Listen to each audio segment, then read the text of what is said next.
balak maghain ng mga opisyal ng diplomatic protest kaugnay sa paghuli ng Amerika sa higit 20 tripulanting Pinoy. Wala raw kasing ebidensya laban sa mga seafarer na biktima lang umano ng selective enforcement. Ang detalye sa agenda report ni Hannah T. Pinag-iingat ang Pinoy seafarers na dadaong sa US. Yan ang babala ni Senator Raffy Tulfo sa kanila, lalo na sa paggamit ng electronic devices at pag-download o pagbubukas ng online content.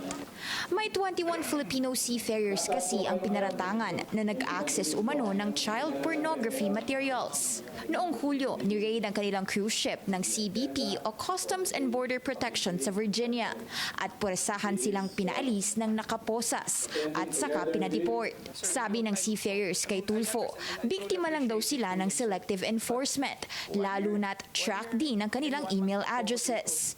Sa isa pong cruise ship or passenger ship, mahigit 1,000 po ang Pilipino doon. Mahigit 1,000. So hindi po lahat iyon na-investigate, in-invite at tinignan ng cellphone. Identified po nila kung sino lang yung tatanungin nila. Mahigpit kasi ang US ngayon pagdating sa policies laban sa child pornography.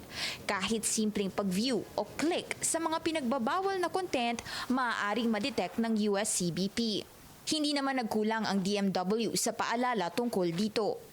Maliwanag po yung labor advisory. Maliban po doon, nakasama po yun sa pre-deployment orientation seminar po nila. Mandatory po yun, Mr. Chair. Hindi po sila lalayag, hindi po sila sasampa hanggat hindi sila nag-a-attend ng pre-deployment orientation kung saan itinuturo po yun. Okay. Wala raw pinakitang ebidensya sa mga seafarer.